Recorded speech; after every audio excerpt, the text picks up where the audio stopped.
그리고 또 이런 분들의 특징이 뭔 줄 알아? 45, 46인데 연애 경험이 한 번도 없어요. 난 이것도 문제 있다고 생각해. 난 무지 답답하거든요. 근데 순수한 줄 알아, 본인이. 저는 오히려 어떻게 생각하는 줄 알아요? 그냥 혼자 살아라.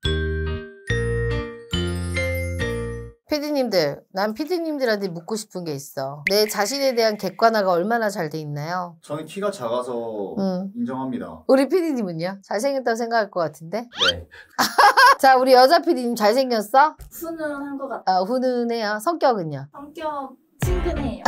왜 갑자기 뜬금없이 자기 객관을 왜? 제가 요 근래에 매니저들하고 상담을 같이 들어가는데 정말 객관화가 많이 안 되어 있는 분들이 진짜 많더라고요. 내가 이렇게 유튜브에서도 객관화를 외쳤는데도 그래도 안 되더라고요. 그래서 요새 상담하면서 놀라는 경우가 많은데 특히 요 근래에 제가 40대 노처녀 노총각들 상담을 좀 많이 했어요. 그런 분들은 급하시기 때문에 저의 도움이 좀 절실하실 것 같아서 했는데 역시나 왜 안 되는지에 대해서 느낌이 확 오더라고요. 근데 오히려 더 간절하고 급하면 자기 객관화 더 잘 되어 있지 않을까요? 그렇지 않더라고요. 오히려 20, 30대 젊은 친구들이 객관화가 훨씬 잘 돼 있고요. 그리고 그 친구들은 굉장히 쿨해요. 근데 이상하게 다 그런 건 아니지만 40대 남녀들의 꼬장꼬장함이 있더라고요. 제가 요 근래에 만난 40대 남녀분들의 객관화가 안 된 공통된 특징들이 있어서 이 5가지에 대해서 한번 이야기를 정확하게 해볼까 합니다. 첫 번째입니다. 말꼬리 잡는 사람. 꼬리 잡는다는 게 좋고. 말을요 너무 잘해. 그러니까 뭔가 이렇게 대화를 할 때 본인의 경험치가 마치 답인 것처럼 계속해서 얘기를 하는 거지. 그거에 대해 반문을 하잖아요. 그럼 말꼬리를 잡고 괜히 계속 늘어지는 거야. 그래서 제가 40대 정도 되는 변호사분을 이제 이렇게 소개를 드렸는데 40대면 사실 소개 드리기가 쉽진 않아요. 근데 객관화가 다 돼서 이제 진행을 했는데 또 이제 이게 잘 안 되는 거야. 본인도 조율이. 그렇게 해서 또래의 전문직 남성을 제가 해줬어요. 근데 그 또래 전문직 남성은 본인이 뭔가를 운영하시는 사업가야. 전문직이긴 하지만. 근데 이 40대 여성분은 월급쟁이 그냥 어떻게 보면 회사에 소속되신 분이고 저희가 일정을 좀 빨리 잡았더니 이 여성분의 말이 이 남자는 시간이 남아도나 봐요? 왜 이렇게 일정을 빨리 잡아요? 빨리 잡으면 대부분 뭐라 그래요? 감사합니다죠. 일을 열심히 해도 왜 뭐라는 거예요?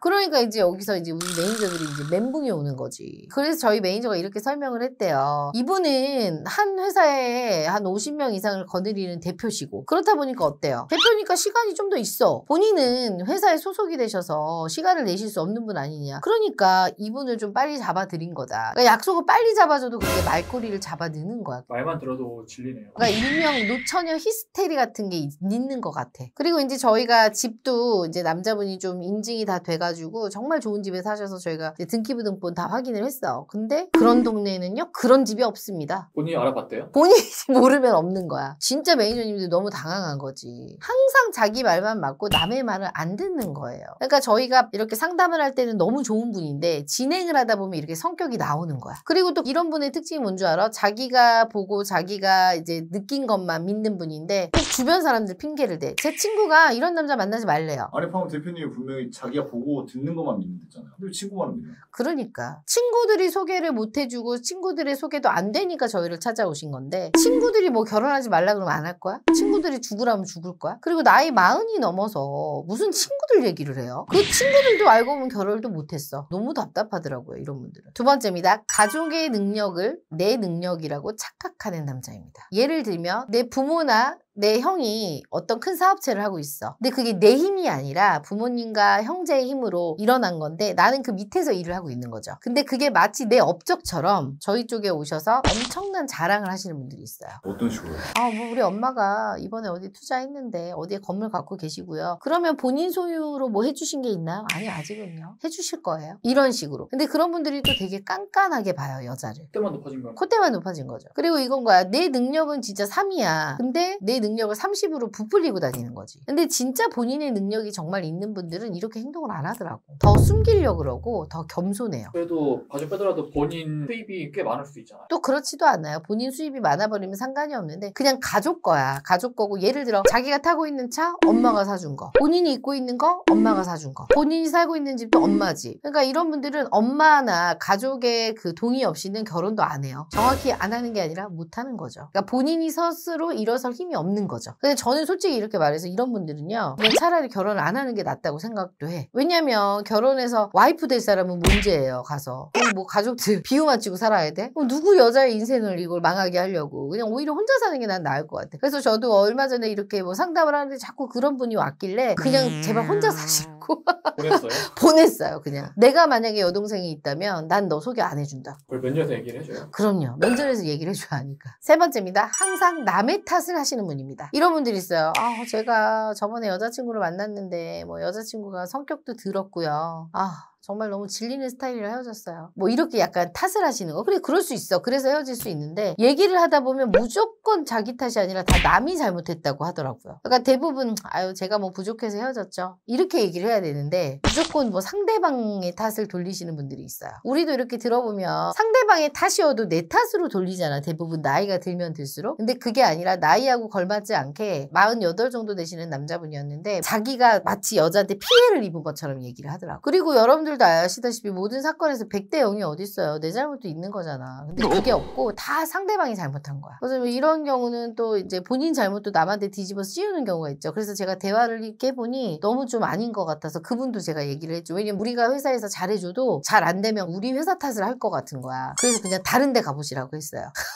그러니까 저희도 회사에서 운영을 하면서 그 사람의 인성이 저도 사람을 만나보는데 왜 모르겠어요. 그러니까 당장의 매출에 눈이 멀어서 할 수는 있어. 근데 차라리 그런 분들을 우리가 정성을 쏟는 것보다는 얼마나 괜찮고 정상적인 분들이 많아요. 그런 분들한테 정성을 쏟는 게 훨씬 합리적이죠. 그리고 또 이런 분들의 특징이 뭔 줄 알아? 45, 46인데 연애 경험이 한 번도 없어요. 난 이것도 문제 있다고 생각해. 난 무지 답답하거든요. 근데 순수한 줄 알아, 본인이. 그러니까 기본적으로 사회성이 부족한 분들, 그런 느낌이에요. 그러니까 대화를 할 때도 제가 앞에 있는데 딴 데를 보고 얘기하신다거나 대답도 잘 안 하신다거나, 그러니까 상담을 하러 왔는데 상담이 안 되는 거야. 이게 진짜 제가 솔직하게 말하면 내가 봤을 때 저 남자는 나는 못 만나겠다 라고 하시는 분이 저도 사람인지라 있지 왜 없겠어요. 뭐 주름 많고 나이 많이 들고 이런 건 사실 미용 시술로 바꿀 수 있는데 그 사람의 어두운 표정, 그 쎄한 느낌, 그리고 말투, 그 사람이 하는 행동, 이런 것들을 보면 그냥 차라리 진행을 안 하는 게 낫겠다 하시는 분들이 꽤 있습니다. 네 번째입니다. 돈을 징그럽게 아주 칭하게 안 쓰는 사람입니다. 돈을 안 쓴다. 자, 이 의미가 뭘까? 짠돌이? 짠돌이도 아니야. 징그럽게 안 쓰는 거죠, 정말. 그러니까 이런 거예요. 예를 들어서 저희도 진행을 하면 진행 비용이 있잖아. 근데 진행 비용에 대해서 너무 아까워하는 거야. 그런 남자 만날 때 지하철 이용비 빼고는 써본 적이 없어요. 남자가 다 사니까. 제가 굳이 왜 여기다 돈을 써야 돼요? 이러신 분들도 있단 말이죠. 빈대, 그지근성이요. 그걸 자랑이라고 얘기하는 거예요. 그렇죠. 뭐 예를 들어 이런 거예요. 어떤 남자분은 저한테 오셔서 본인 스펙이 괜찮아. 5급 공무원인데 집도 있고 해요. 저는 뭐 30대 초반에 예쁜 여자를 해달라. 40대 이제 중후반이니까 집도 있는 여자 해줬으면 좋겠고 집안도 좋았으면 좋겠다. 그럼 이렇게 비용을 내셔라. 50만 원 낼 테니까 해주세요. 그러니까 서류 인증하는 비용만 내고 해달라. 이렇게 하시는 분들도 있어요. 회원 가입 비용 안 내고. 진행하려면 진행 비용을 내셔야죠. 제가 왜요? 저 정도 스펙이면 여자들이 줄을 서는데. 이런 분들. 그렇게 요구하는 거면은 딴 회사 그렇게 진행해봤기 때문에. 뭐 타 회사에서도 그렇게 진행을 해봤다고 하시더라고. 그래서 그냥 거기 가셔서 다시 진행하시라고 했어요. 그러니까 자기는 여자 만나면 뭐 밥값도 여자가 냈고요. 자기는 돈 안 쓴대. 안 써도 사람들이 자기한테 돈을 쓴대. 근데 그거를 너무 자랑처럼 얘기하는 거야. 없어 보이는 거죠. 자, 물어볼게. 여자하고 데이트하면서 여자한테 몇 시, 몇 분, 몇 초에 얼마를 썼는지 적어요? 그걸 왜 적어요? 저는 그거 적는 거 수첩으로 보여주신 분도 있어요. 뭐 예를 들어 6월 15일 날 여자를 만났다. 6월 15일 커피숍 어디 3만 원. 2시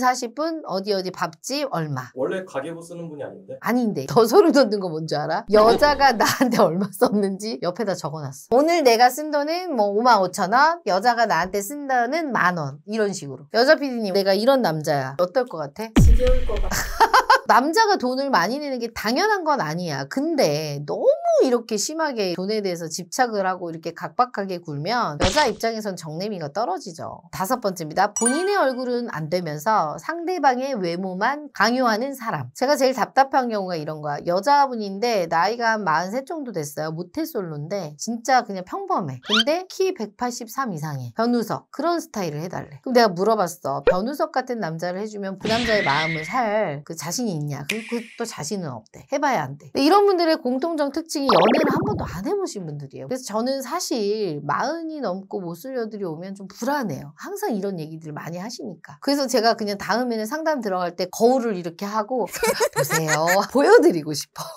그러니까 예쁘고 이런 분들이 와서 그런 얘기하면 그래 본인도 예쁘니까. 근데 이거를 너무 구체적으로 와서 결혼할 남자를 찾는데 이런 걸 요구하시는 분들은 그냥 차라리 제가 밖에 클럽을 가시라고 얘기를 드려요. 돈 여기다 쓰지 말고. 남자분들도 이제 거의 뭐 50대 다 돼가지고 오신 분들 중에 그렇게 이제 술집을 많이 다니신 분들이야. 뭐 여자분들 나오는. 그래서 이제 그런 데 눈이 맞춰져서 그런 여자들만 해달라 그래요. 그 사진을 보여주면서. 그러니까 연애는 안 해본 남자분들인데 그런 데서만 여자분을 만난 거죠. 이해 기준이 그렇게 되어 있는 거야. 거기다 또 어떻게 돈 내니까 살갑게 해주지 여자분들이. 여기 와서 그런 여자분들을 찾으면 저희가 힘들죠. 그러니까 그거는 본인이 돈을 쓰면서 그 정도를 서비스를 받는 건데 착각을 하시더라고요. 저한테 와서 돈은 얼마든지 드릴게요. 그런 외모에 순수한 여자를 해달라고 하는데 그런 외모가 없을 뿐더러요. 그분들은 이제 어찌 보면은 그 틀에 맞춰서 꾸며진 분들이잖아. 근데 없어. 근데 그걸 해달라고 하면 못 해드려요. 그리고 이제 그런 여자분이 50 다 된 노총각에 배불뚝이에 머리숱도 없는 그런 남자를 왜 만나냐고. 입장 바꿔서 생각해봐. 그런 딸이 있다고 생각해봐봐요. 어때요 피디님들? 이렇게 자기 객관화가 너무 안 되신 분들의 사례를 들어봤더니 대표님 좀 일을 힘들게 하시는 거 같아요. 이거는 제가 진짜 작게 얘기한 거고 엄청나게 많습니다. 오늘의 영상을 보시고 진짜 뭐야 뭐 하면서 저를 또 욕하시는 분들도 있겠지만 저는 있는 그대로 솔직하게 얘기했을 뿐이고요. 왜 나이값을 하라는 말이 있잖아. 인생을 어느 정도 중반부까지 살았으면 객관화도 또 할 줄 알고 남의 말도 들을 줄 알아야 되는데 이렇게 자신의 상황을 인지를 못하고 나이를 먹어서까지 객관화가 안 되신 분들은 저는 오히려 어떻게 생각하는 줄 알아요? 그냥 혼자 살아라. 결혼정보회사 대표가 이렇게 혼자 살으라고 얘기할 정도면 끝난 거죠. 그래서 그냥 남의 귀한 집 아들과 남의 귀한 집 딸의 인생을 생각하셔서라도 이렇게 좀 객관화가 심하게 안 되신 분들은 그냥 혼자 사시는 거를 추천드립니다.